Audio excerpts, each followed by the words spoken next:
Welcome everyone, welcome to JRS Mantra. I am Jitesh. आज इस video lecture में बाबू हम लोग 2019 में के ऑड में जो क्वेश्चंस आए हुए थे एडवांस कंस्ट्रक्शन के ऑब्जेक्टिव्स, हम लोग उसके बारे में चर्चा करेंगे। तो चलिए हम लोग सीधे क्वेश्चन पे आते हैं। इधर उधर वक्त हम लोग नहीं इधर उधर देते हैं बाबू। चलिए हमारा पहला क्वेश्चन, डंप ट्रक्स आर, ये जो डंप ट्रक्स होते हैं बाबू ये क्या होते हैं? तो self propelled hauling equipment, towed hauling equipment, self propelled excavating equipment, none of this. तो सेल्फ प्रोपेल्ड हॉलिंग इक्विपमेंट ये खुद से अपने आप को आगे बढ़ाता है हॉलिंग करते हुए, ध्यान रखिए ऐसा इक्विपमेंट होता है। टोड हॉलिंग इक्विपमेंट मतलब ये हमारा हॉलिंग का काम तो कर रहा है लेकिन इसको किसी दूसरे गाड़ी के द्वारा इसको खींचा जा रहा है। तो self propelled hauling equipment is the correct answer, ध्यान रखना है ऑप्शन नंबर ए। चलिए अगला question Babu, size of power shovel is governed by, size of power shovel is governed by. Power shovel का जो साइज है बाबू किसके द्वारा गवर्न किया जाता है या किसके द्वारा इसके साइज को इंडिकेट किया जाता है, ध्यान रखिएगा। तो size of deeper, size of tyre, capacity of engine, all of the above. तो बाबू टायर के साइज से क्या मतलब है हमारे पावर सोवेल का? टायर बड़ा हो छोटा हो कोई फर्क नहीं पड़ता है, इंजन की कैपेसिटी से कोई फर्क नहीं पड़ता है। उसका डीपर, वो जो डीपर है जिससे वो एक्सकवेशन करने का काम करता है उसका कैसा साइज है, उसी से हमारा पावर सोवेल का साइज गवर्न होता है, ध्यान रखिएगा। The types of drag lines are, drag line का टाइप क्या होता है बाबू? The types of drag lines are, तो 1 टाइप, 2 टाइप, 3 टाइप, 4 टाइप। तो ध्यान रखिए बाबू 3 type is the correct answer, है ना। 3 तरह का हमारा ड्रैग लाइन होता है, एक टायर पे माउंटेड, एक क्रॉलर पे माउंटेड, है ना, और एक इसी तरह का होता है। तो 3 type. Which of the following is special concrete, निम्नलिखित में से कौन हमारा स्पेशल कंक्रीट है बाबू? तो हॉट वेदर कंक्रीट ये तो स्पेशल कंक्रीट है, तो कोल्ड वेदर कंक्रीट ये भी बाबू स्पेशल कंक्रीट है, अंडर वाटर कंक्रीटिंग ये भी हमारा स्पेशल कंक्रीटिंग है। तो all of the above option number D is the correct answer, ध्यान रखिएगा। As per Indian standard, as per Indian standard temperature for cold weather concrete is. तो Indian standard के अनुसार ये जो कोल्ड मतलब ये जो कोल्ड वेदर कंक्रीट होता है बाबू कितने टेम्परेचर से कम हमारा टेम्परेचर हो तो तब हम लोग उसको जब कंक्रीटिंग करेंगे तो उसको कोल्ड वेदर कंक्रीट बोलेंगे। तो ध्यान रखिए वो बिलो 5 डिग्री, अगर 5 डिग्री सेल्सियस से कम टेम्परेचर हो और अगर हम लोग वहाँ पे कंक्रीटिंग का काम कर रहे हैं बाबू तो वो कोल्ड वेदर कंक्रीटिंग कहलाता है, ध्यान रखिएगा। अगला question, concreting in hot weather will result in, अगर हम लोग बाबू हॉट वेदर में अगर गर्म टेम्परेचर में अगर हम लोग कंक्रीटिंग कर रहे हैं तो क्या होता है वहां पे? Increasing the water demand, water demand बढ़ जाएगा बाबू, क्योंकि जब टेम्परेचर ज्यादा रहेगा ना बाबू तो इस पानी का क्या इवापोरेशन होकर हमारे इन्वायरमेंट में चला जाएगा, पानी कम हो जाएगा तो वाटर डिमांड बढ़ जाएगी। रिड्यूस्ड वर्केबिलिटी, जब पानी की मात्रा घटेगी कंक्रीट में तो वर्केबिलिटी घट जाएगी। रैपिड सेटिंग सीमेंट, और वहां पे हमारा जो रेट ऑफ केमिकल रिएक्शन है बाबू ज्यादा हो जाता है तो इसीलिए रैपिड सेटिंग सीमेंट हो जाता है। तो all of the above is the correct answer.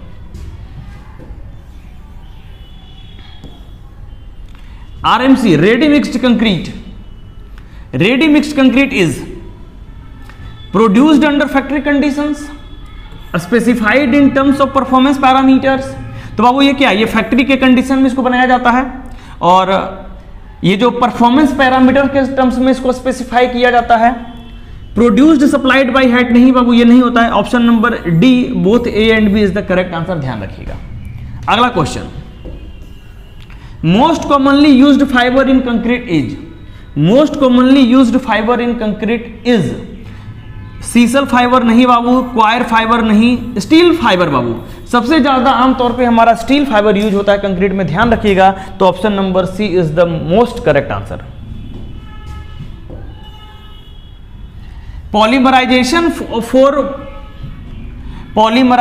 For polymer concrete can be done by. तो हम लोग जब बाबू पॉलीमर कंक्रीट का जो पॉलीमराइजेशन करते हैं ना तो हम लोग यहाँ पे कौन से मेथड्स का अप्लाई करते हैं, कौन से मेथड्स का एप्लीकेशन करते हैं हम लोग?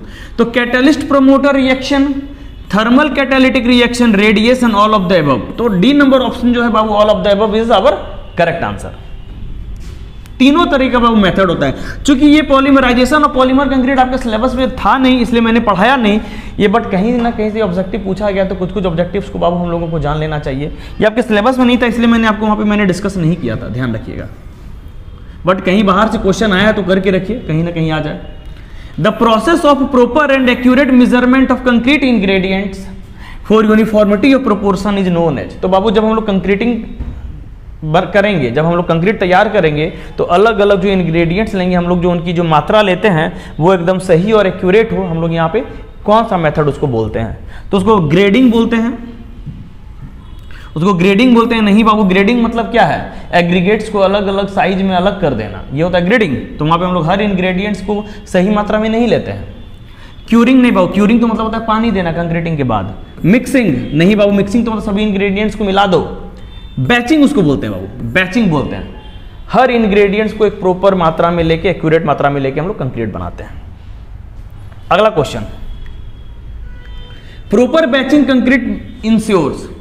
प्रॉपर बैचिंग कंक्रीट इंश्योर्स, हम लोग जो कंक्रीट का जो प्रॉपर तरीके से बैचिंग करते हैं, अच्छी तरीके से बैचिंग करते हैं बाबू, उससे क्या होता है? इकोनॉमी होती है, मतलब हमें कॉस्ट कम लगता है। वर्केबिलिटी अच्छी आती है, एकदम सही बात है बाबू। स्ट्रेंथ बढ़ जाता है, सही बात है। ऑल ऑफ द अबव, तो option number D is the correct answer, ध्यान रखिएगा।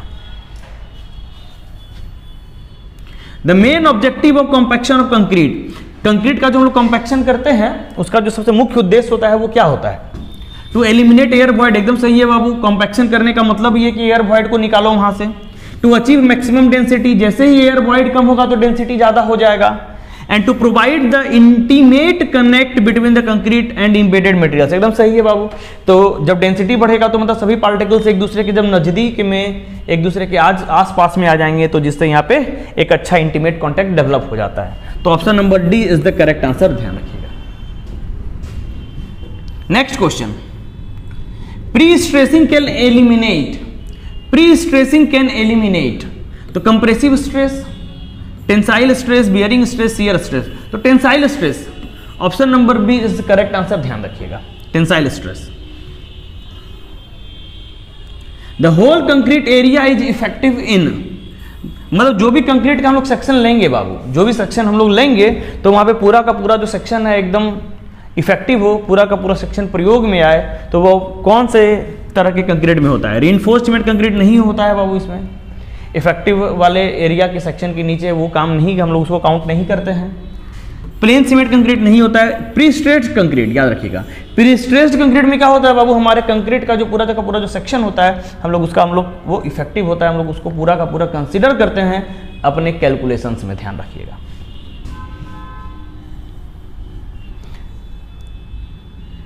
फ्रेसनेट सिस्टम है ना, ये जो फ्रेसनेट सिस्टम है ये किस में यूज होता है? प्री टेंशनिंग में कि पोस्ट टेंशनिंग में? ध्यान रखिएगा, पोस्ट टेंशनिंग का ये सिस्टम है फ्रेसनेट सिस्टम, है ना। Pile driving hammers are, pile driving hammers are of 4 types, ध्यान रखिएगा बाबू, ये मैंने आपको पढ़ाया भी है। ये जो पाइल ड्राइव हैमर जो होता है वो 4 प्रकार का होता है, ध्यान रखना है। प्लाईवुड इज, ये जो प्लाईवुड होता है ये क्या है? Plywood is entirely synthetic material नहीं बाबू, प्लाईवुड सिंथेटिक मटेरियल कहाँ है? हम लोग लकड़ी के को as a raw material, wood को एज अ रॉ मटेरियल प्रयोग करके हम लोग प्लाईवुड बनाते हैं ना, तो वो जो लकड़ी का वो जो रॉ मटेरियल है वो तो नेचुरल है, तो ये जो सिंथेटिक मटेरियल नहीं है हमारा। तो इंटायरली नेचुरल प्रोडक्ट, ये पूरी तरीके से नेचुरल प्रोडक्ट है, ये भी नहीं है। हम लोग नेचुरल रॉ मटेरियल को फैक्ट्री में प्रोसेस करके हम लोग प्लाईवुड बनाते हैं। तो A material processed and developed from wood as a source, एकदम सही आंसर है बाबू। तो हम लोग लकड़ी को क्या करते हैं बाबू? सोर्स या रॉ मटेरियल की तरफ प्रयोग करके हम लोग इस प्लाईवुड को बनाते हैं। तो option number C is correct answer. The maximum mixing timing, the maximum mixing timing of cement concrete is in mixer is limited to 10 hour, ध्यान रखिएगा, है ना। 10 में हमको इसको पूरा का पूरा कंप्लीट करना होता है, ध्यान रखना है। The compaction of concrete heap, the compaction of concrete heap using needle vibrator is most effective, है ना बाबू। तो ये जो हम लोग जो बाबू जब नीडल वाइब्रेटर का प्रयोग करके जब हम लोग वहां पे कॉम्पैक्शन का काम करेंगे तो ये सबसे ज्यादा इफेक्टिव कब होगा? The poker is immersed in concrete at a spacing of 12 to 15 times the diameter is poker. The poker is introduced at the centre of the concrete heap. The vibrator is allowed to penetrate vertically all of the above. मतलब क्या है बाबू? ये जो needle vibrator हम लोग concrete के ढेर में डालेंगे, कंक्रीट के ढेर को ही ना इंग्लिश में कंक्रीट हीप बोलते हैं, कंक्रीट हीप मतलब कंक्रीट का ढेर। तो जब हम लोग उसमें नीडल वाइब्रेटर डालेंगे तो ये सबसे ज्यादा इफेक्टिव कब होगा? तो जब vibrator is allowed to penetrate vertically, जब वाइब्रेटर को पेनिट्रेट वर्टिकली करेंगे। नहीं बाबू, हम लोग वाइब्रेटर को एक क्या ना थोड़ा सा टेढ़ा डालते हैं, थोड़ा सा तिरछा डालते हैं, एक एंगल पे डालते हैं ताकि ज़्यादा से ज़्यादा कंक्रीट के एरिया को वाइब्रेट कर पाए, उसको कॉम्पैक्ट कर पाए। तो ऑप्शन नंबर सी गलत हो जाता है, जबकि ऑप्शन नंबर ए और ऑप्शन नंबर बी रिलेटिवली सही हो जाता है। तो इसलिए यहाँ पे all of the above correct answer मत मारिएगा। The poker is introduced at the centre of concrete heap. तो जो कंक्रीट हिप होता है बाबू, हम लोग उसके सेंटर पे इसको डालते हैं। दूसरा क्या है? The poker is immersed in concrete at a spacing of 12 to 15 times the diameter of poker. The diameter of poker होगा बाबू। तो मतलब क्या है बाबू, जो पोकर है हमारा, जो निडल वाइब्रेटर है, उसके डायमीटर के बराबर है ना 10 से 15 गुने। जो हम लोग अभी हम लोग यहाँ पे बाबू वाइब्रेटर डालें, अब इसके डायमीटर के 10 से 15 गुने डिस्टेंस पे हम लोग दूसरे जगह वाइब्रेटर डालेंगे। तो इस गैप को मेंटेन करते हुए हम लोग अपने कॉम्पैक्शन का काम करते हैं। तो सबसे सुटेबल आंसर है ऑप्शन नंबर ए। नॉर्मली 10 से 12 प्रेफर किया जाता है, तो यहाँ पे 10 से 12 हमारा ऑप्शन नहीं है, तो 12 से 15 times the diameter of poker हम लोग ले लेंगे कि पोकर के डायमीटर के 10 से 12 गुना डिस्टेंस पे हम लोग क्या करते हैं, अपने वाइब्रेटर को डालते चले जाएंगे और अपने कॉम्पैक्शन का काम करते चले जाएंगे। तो option number A is the most suitable answer.